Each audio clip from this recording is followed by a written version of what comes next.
Alright, students, let's get started. Lecture 12, Introduction to Homer's Odyssey, Books 16 and 17, slides 202 to 231 today.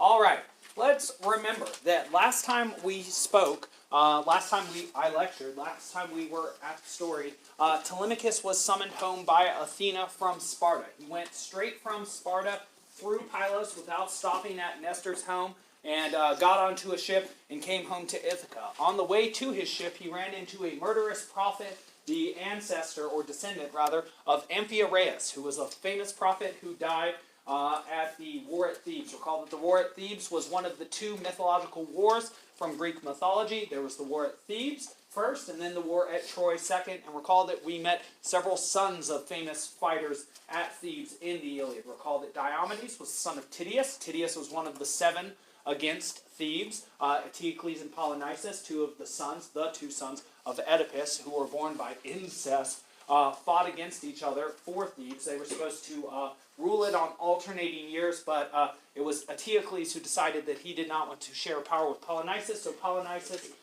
raised a force to come back and destroy his brother, and sadly they killed each other in mortal combat at to end the war. And so, very sad story. We will read stories surrounding that. We will read the Antigone as well as the Oedipus Tyrannus together, and you will see that not only the boys, but also Antigone and Ismene have difficulties in their lives as well. Perhaps Ismene has the worst life, seeing as she's the one that survives them all. In any case, the war at Thebes was a major event, and Theoclymenus is related to a prophet who died there.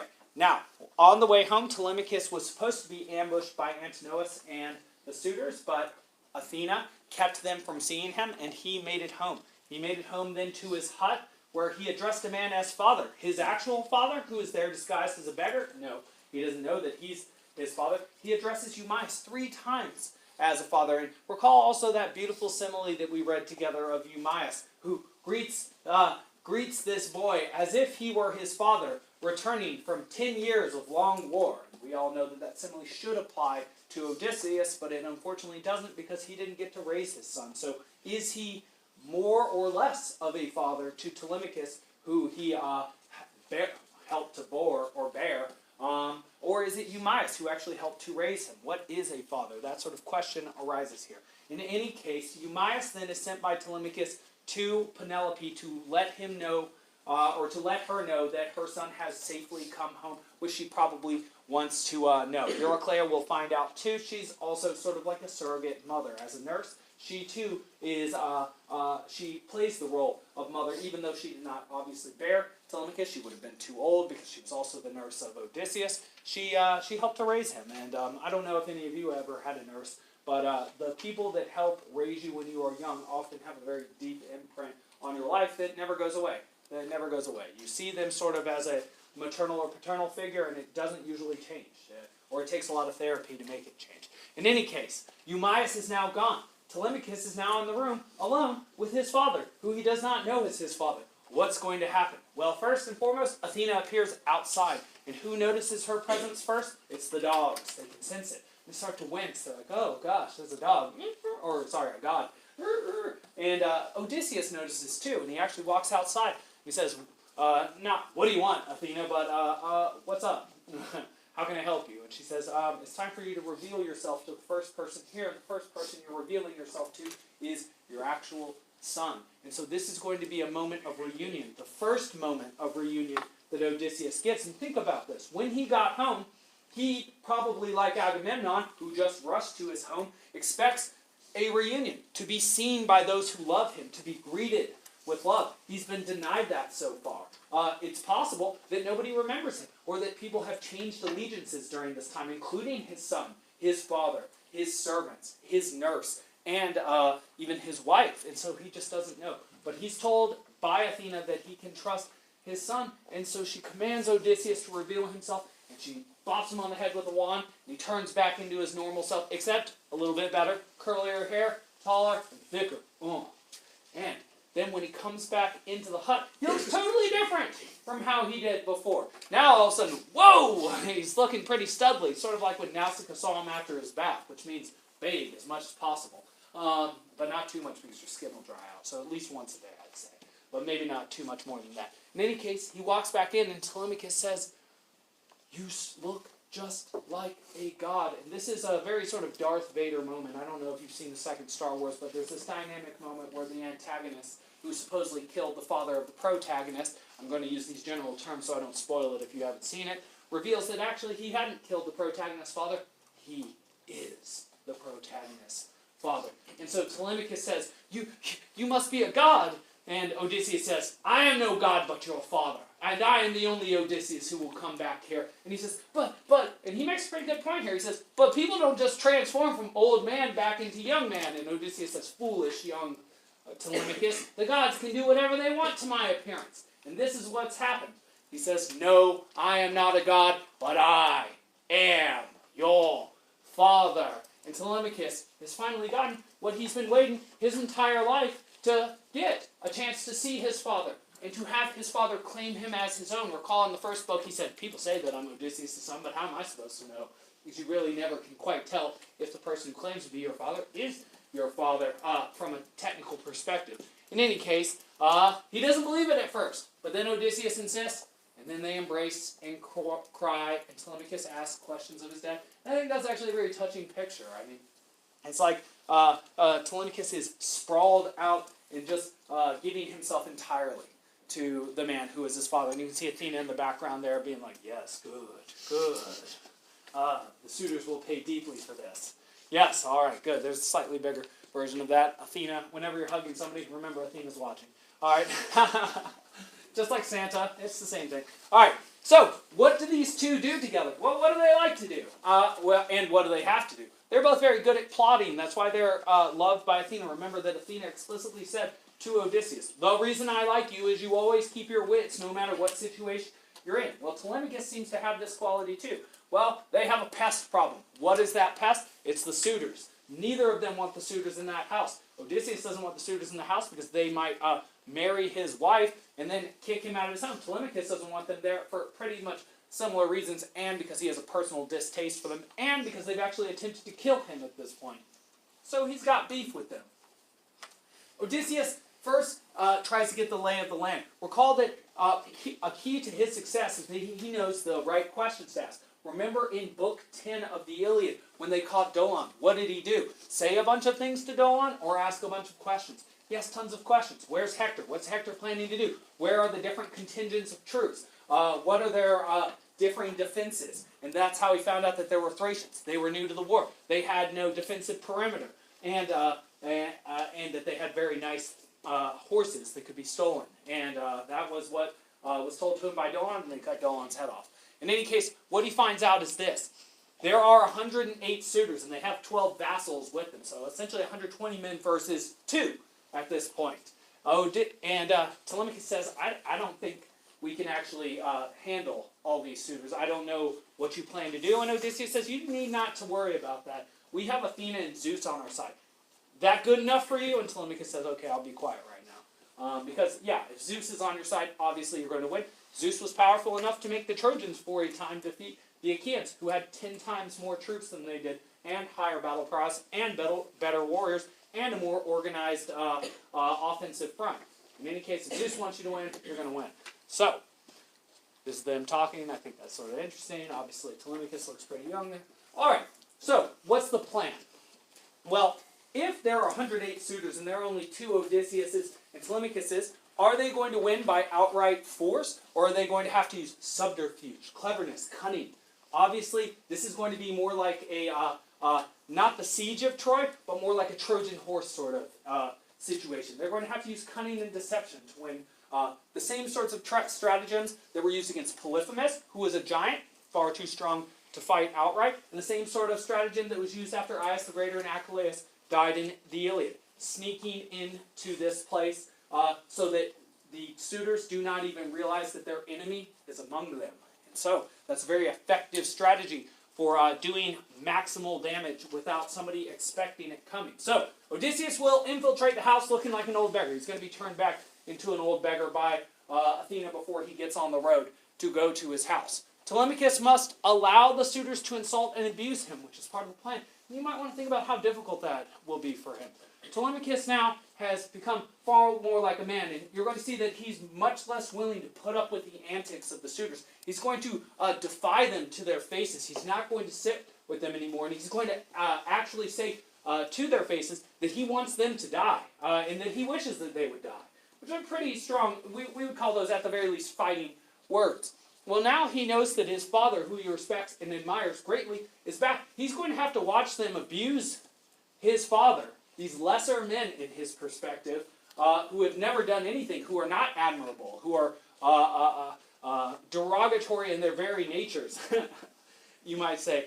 He's going to have to watch them insult his father, who owns the home that they're eating in and the food that they're eating, and also even throw things at them, just like I threw that poor Kleenex box over there earlier. We're going to see things get thrown. We're going to see ox hooves get thrown, one of them, and also footstools. So they'll hurl insults as well as physical objects. In any case, more to this plan. Odysseus, in the great hall where the men gather, it's sort of like the living room of a large manor at this time, there are several weapons along the wall. Now, part of this plan is to try and isolate where the suitors are and to make it so that they have no weapons, so that when Odysseus and Telemachus have a weapon, they'll be fighting against an unarmed opponent. So what Telemachus has to do is he has to go in front of the suitors and tell a lie. And this is the first time that he's going to have to publicly lie in front of people. It's a big test for him. Something that we obviously know Odysseus is incredibly good at. Remember, even in front of Polyphemus, he was like, oh yeah, no, we lost our ship. We don't have any ships left. And when he met Eumaeus, he was like, oh man, I'm a guy from Crete. And yada, yada, yada, as we would say. Well, Telemachus is going to have to say, well, all this smoke from all this food and all this partying is starting to tarnish the blades. And so I need to take the blades off the wall, and we need to clean them. And so we're going to go do that. And so Telemachus is going to tell this lie to the suitors so that they don't suspect that somebody's about to come in with a weapon and kill them while they're unarmed. And they're going to, because they're drunk and careless and arrogant, just accept what he says, because they don't keep their wits about them in the same way that Telemachus and Odysseus does. And he says even, and I think that this is an excellent argument, this is sometimes used as an argument against owning weapons, that you never know how you're going to act when you drink some wine. You have a weapon there, you two get into a fight, maybe you want to get that weapon and stab your friend. And that is literally what Telemachus will say to them, and they'll say, yeah, that's pretty good reasoning. In any case, Athena mazes their wits and will make them stupidly agree. Oh yeah, and here's sort of an interesting point. Odysseus also says that what he's going to be doing during this time is judging the loyalty of the people in that house. Obviously, the suitors, they're all guilty, even the nice ones. There is a nice one that we'll meet. His name is Amphinomus. And there's a side story that suggests that he actually had an affair with Penelope, but not in the Odyssey itself. And there's also a side story that Eurymachus had an affair with Penelope because he gives the best gifts. And he's actually played by a very smarmy, arrogant-looking actor in the movie The Odyssey, put on by the NBC, named Eric Roberts, and he's very good. He does a good job. If no one else does a good job in that movie, he does. In any case, Odysseus is going to go around and see who's loyal, who's disloyal. He's like an invisible force. It's almost like he is himself a god of judgment here, going around to check the actions of people who think that they are unchecked or unwatched. Interesting. So, the suitors, they find out that Odysseus, or excuse me, not Odysseus, that would be a shock. They find out that Telemachus has made it back. And this is pretty frustrating to them because they had set an ambush and they thought he was going to die. And if he was going to die, then they would have a chance to marry Penelope and they'd be very close to getting what they wanted. Now that he's back, they're not as close as they wanted to be. Very annoying to them. In any case, Eurymachus summons back the ambush. And Amphinomus, the one I just mentioned as being nice and potentially having an affair with Penelope, he says, they're already back. Well, Antinous had led the ambush, but like Agamemnon, he does not exercise extreme responsibility. He blames the gods for his failure.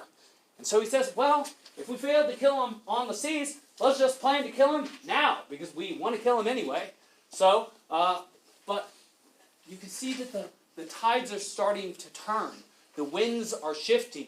Mary Poppins about to leave with her umbrella. They missed their opportunity. The people no longer favor us as they did, which means they might turn on the suitors. and hold them accountable for their lack of zinnia. And he says, we need to give some better gifts and quickly marry Penelope. He can realize that they're losing their grip on the situation. Not only are there constant omens and portents like eagles strangling geese to show us that these suitors are heading for doom, not only is there a man in disguise who is Odysseus who is there plotting their death, but you can even see that they're starting to think that things are not going right, that their comeuppance is coming soon. In any case, even amongst their ranks there's some dissension. Amphinomus says, I can't rightfully kill Telemachus. We've been receiving hospitality from him, and the only way I'll do that is if we receive a sign from the gods, and they do not receive that sign from the gods, that it is appropriate to kill Telemachus. In any case. Now, during this time, these suitors have been talking. They're loud. They don't seem to acknowledge the presence of the serving people around them, and the fact that these serving people are loyal to Penelope. So Medon, the herald, rolls up the stairs and goes to tell Penelope that these men are actively plotting and have actively plotted to kill her son, which you can imagine makes her more or less likely to marry these gentlemen. I say with great disdain, because they are not truly gentlemen. Well, she then, and this is misspelled, I should say chastises, she then comes down the stairs, and she actually ends up chastising these men, showing her disdain for them. She gives us some background that makes us know just how deplorable their behavior actually is. So Antinous, she says, I can't believe you're trying to kill my son. You owe everything to his father, Odysseus. Odysseus took your father, Eupeithes, in when he had murdered somebody and needed protection from Odysseus. And Odysseus brought him in and gave him land. So everything you have is actually due to Odysseus. So you are the most ungrateful person possible. You are a total ingrate. And then Eurymachus, in his smarmy way, says, well, the suitors, we would never kill Telemachus. And as long as I'm alive, Eurymachus, no suitor will lay a hand on Telemachus. And that is certainly true. As long as the suitors are alive, they will not lay a hand on Telemachus, but they won't be alive for that much longer, so don't worry about that. He says, though, in deep foreshadowing of his own fate, not Telemachus's, though that's not his intention, but the gods might try and hurt Telemachus. What can we do if the gods decide to harm him? So he spoke, encouraging her, 448 to 449, but himself was planning the murder. So he's lying through his teeth. So again, you're seeing lots of lying happening here. Telemachus to the suitors, Odysseus to Eumaeus, and now the suitors back to Penelope. It's a web of lies, as you might say. In any case, let's see through it. Telemachus then asks if the suitors are back from the ambush that they planned for him when Eumaeus comes back down to... So Eumaeus now returns back down to the hut where Telemachus and Odysseus have been plotting the deaths of the suitors. And he asks whether they've now shown back up Antinous and his crew from the attempt of ambushing Telemachus. Eumaeus says that he saw, another error here, the ambush party from the hill of Hermes heading back into the town, and Telemachus smiles knowingly, catching Odysseus' eye, thinking, yes, things are going well. Things are going according to plan. Good.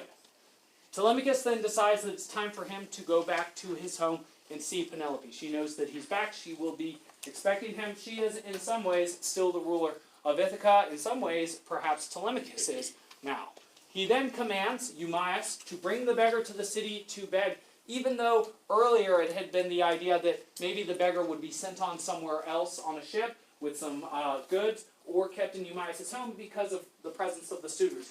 Obviously, if the suitors are in Telemachus' house and he brings a friend who's a beggar, they are going to mistreat him. They're going to say unkind things to him and try and do unkind things to him as well. Odysseus says, this sounds like a good plan. Again, he is back in the guise of an old man and beggar, as he was when he first met Eumaeus. Good, good, good. All right. Telemachus heads out and reaches his home and lays down his spear. And I think that's such an interesting note. He lays down his spear. Recall that when he had first met Mentes, who had come in Book 1 who was Athena, who came in Book 1 to see him in his house, that he took her spear first. The idea being that he doesn't mean any harm. And also recall that when Hector walked into the house of Paris in Book 6 of the Iliad, he kept his spear in his hand. That he was there for business, not for pleasure. He wasn't hanging out. And well, who's the first person who sees Telemachus when he gets home? Eurycleia. She bursts into tears because, just like Eumaeus being similar to his father, Eurycleia is very similar to his mother. They both love this young man. And he seems to be a good-hearted man, like Odysseus. Not only a strong mind, a deceptive, powerful mind, but a good heart, loyal to those who are loyal to him. In any case, like Eumaeus' dogs, the maids also fawn on him. Like his father, you can see, he is well beloved, and that makes a difference. People like this guy. They don't like the suitors. They would like him to rule. They would not like the suitors to rule. Penelope then descends and also bursts into tears. And she asks for a report from Telemachus. And Telemachus takes command and actually says, I'm going to give the orders here, and I need you to prepare a hecatomb to pray to Zeus for an end to the suitor's occupation. And this is, remember, a hecatomb is a very powerful, very expensive ritual. 100 oxen. Not a small thing to do. And so there must be some expectation when Telemachus orders her to sacrifice this many animals, that there will be something to feast about soon. He knows that that's true. She doesn't. But recall that this is very similar to the scene in, again, Book 6 of the Iliad, when Hector commanded his mother to sacrifice 12 very fine robes to Athena. Unlike that situation, however, Zeus will heed the prayers of Penelope and Telemachus here. All right, good. Okay, and so just a small note here, just to let you know that, again, people's perceptions are changing. Just as their views, just as their opinions are turning negative against the suitors, so are they starting to have a glowing perception of Telemachus. Wow, he came back from Sparta and Pylos. Look at him. He's standing up straighter. He looks taller. He looks strong. He's looking more and more like a man, more and more like a leader, the leader of them, their leader. And so people say things. He's walking through the city, and Athena drifts a grace upon him, and all the people now watch him, and the suitors mutter to themselves. I often make the connection, because you happen to be high school students, that it's like in one of those movies about like a young high school girl or guy who's been sort of nerdy and didn't know how to dress or carry himself or herself, and then has like a major makeover, and then the next day is walking through the cafeteria in like all of a sudden slow motion, smiling, winking and stuff, and everyone's like, the girls are like, woo! And the guys are like, what? And it's like things are changing right in front of them. And the suitors literally, they mutter to themselves. They're like, man, he's not even that much. I don't even know about that guy. Whatever. And Telemachus ignores them. He goes right past them. You're all the suitors right now. You're all like, psst, psst, make some sounds at me. Psst, hiss, whatever, mutter, mutter. Whatever. I'm going to go hang out with the old men over here. And he sits down. Not with them, but with 3 other people. I mean, that's a real mark of division right there. Who you sit with and refuse to sit with in order to eat. There are, that is one of the oldest ways to punish people. In fact, if you ever read any of the letters of the New Testament, that was like one of the big things. Can Jewish people who have different dietary restrictions from early Christians, can they sit at the same table with each other? The Apostle Paul said yes. A different apostle, I think it was James, said no. And then who do you listen to? I guess you have to listen to yourself. In any case, Telemachus ignores them and sits with Mentor. Halitherses, remember Halitherses was sort of a prophet. He had mentioned seeing a prophecy in Book 2 when Telemachus gave his unsuccessful assembly, and Antiphus as well.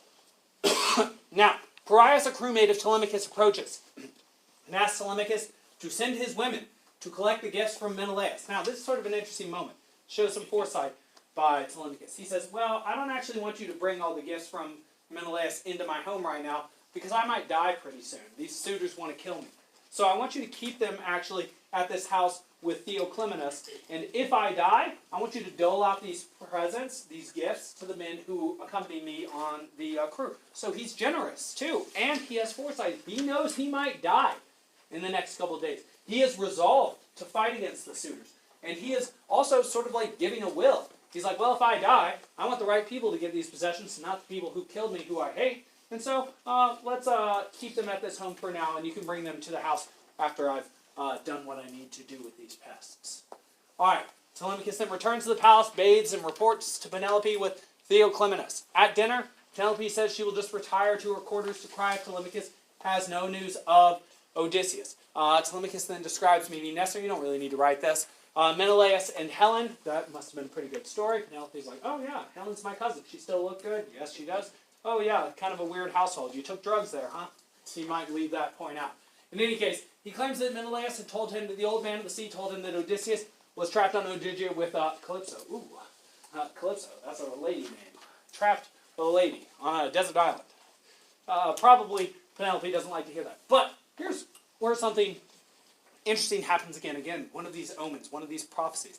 Theoclymenus, who has not yet been sent back to his home, or to the home where the presence of Menelaus are being kept by Telemachus before he brings them to his house after killing the suitors.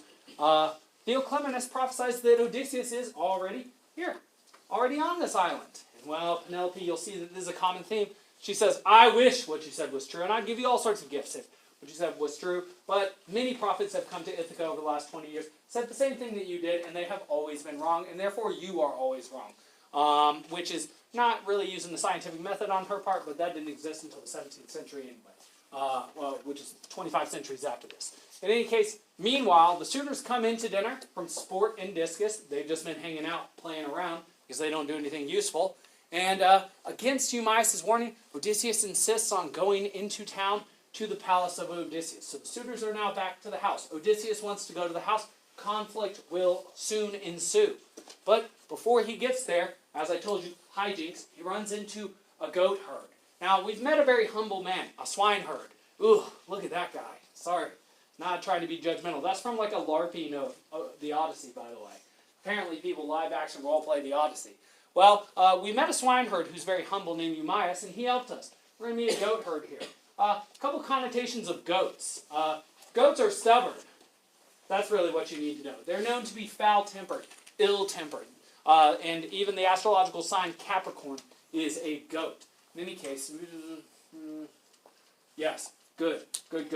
So, on the way to his house, they go past an altar called the Altar of the Nymphs. And Melanthios, when he sees Eumaeus leading a beggar towards the house of the, he would call it the house of the suitors, but it's the house of Odysseus, he heaves insults at Eumaeus and Odysseus. And in fact, he is so brazen and has so little concept of Xenia that he even physically assaults Odysseus, who is his king and employer, and would be well within his rights to cut the head off or bang the head into the ground of Melanthios. This is the first of many insults to the character, to the reputation, to the person of Odysseus.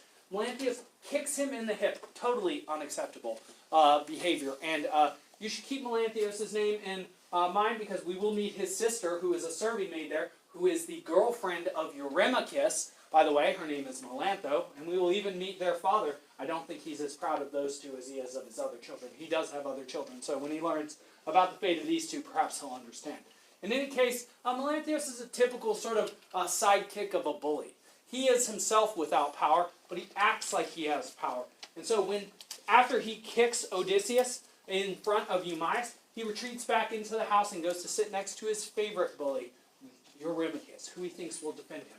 But the defense of Eurymachus will not end up being quite very much. In any case, we need to start getting towards the end of the lecture here. Odysseus and Eumaeus arrive at Odysseus' house. They don't yet go in. That's where we're going to end today, just outside the house. And Eumaeus warns Odysseus to be careful and watch out for flying objects, just like I warn all of you to watch out for flying Kleenex boxes over the next few days to illustrate my points. And maybe I'll throw with my right hand so that I'm more accurate. Maybe I'll throw with my left so that I'm not. We'll see. In any case, as they are speaking, a dog, Argos, he notices them and raises his head. He's an old dog. He's a scrawny dog. Let me tell you a few things. Oh yeah, that's really good. This is a very sad picture. This is obviously Odysseus, and this is his dog, and you can tell from his eye and his tongue hanging out, this is him dead. He's not dead yet, but he will be in a couple slides. Alright, so prepare to be a little bit sad, especially if you are a lover of cute or old things, or of sweet things, or of dependent things. Argos is the dog of Odysseus. Odysseus actually knew Argos. So this dog is old. He's like 21 years old. He was a hunting dog. He was a fine dog. He was trained by Odysseus. When Odysseus left Ithaka, he had so much. Just think about it. He had a young wife. Beautiful. He had a newborn son. And he had this fine dog. It's almost like this dog is itself a representation of everything that Odysseus has lost and how bad everything has gotten in his absence. Because look at what he is sleeping on. A pile of ox dung. Dung is poop. Ox poop is smelly. You use it for fertilizer. That's why I said. So he's literally sleeping on feces, dung, poo, which is not a very respectful thing to leave your dog on. Well, he's also covered in dog ticks. Is anybody taking care of this dog? Nobody's taking care of this dog. And, well, if you want to look symbolically at it, it's almost like it's like he's let himself go to seed. And it's almost like there are blood-sucking things sucking the life out of him. Well, this dog seems to be a symbol for what? Ithaka, which has become so much worse in the absence of Odysseus. And now has bloodsuckers sucking the life out of it. Who would be the bloodsuckers in this symbol, in this idea? They would be the suitors. Of course they would be. They add nothing and they take everything.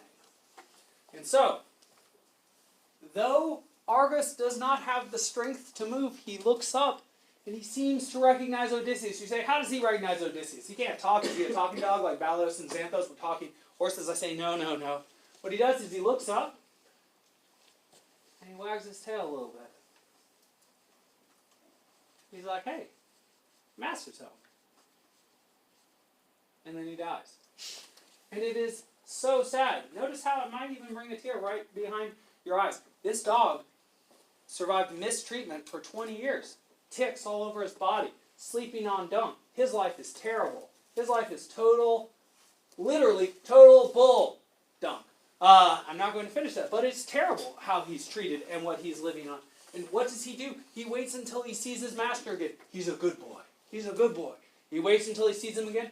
Doesn't give away anything except for wagging his tail. He'd be wagging his tail for any reason. Why is he wagging his tail when he sees Odysseus, even though he's disguised? Because he can see through the disguise. He is like the first person, besides Telemachos, and he's not even a person, to welcome Odysseus home appropriately, unlike Melanthios. My goodness. And so, just to make it even sadder, Argos is described as once having been a very fine dog. Strong, beautiful, good at hunting, clever, but you might have said he belongs to a dead man. Not true. Serving men and women no longer care for him, and Argos now dies. We'll say happy, bless you, because he does wag his tail, and then his watch has come to its end. And so we end on sort of a tragic, sad note, but perhaps a happy note, because what would be better for an old dog than to get to see his master one last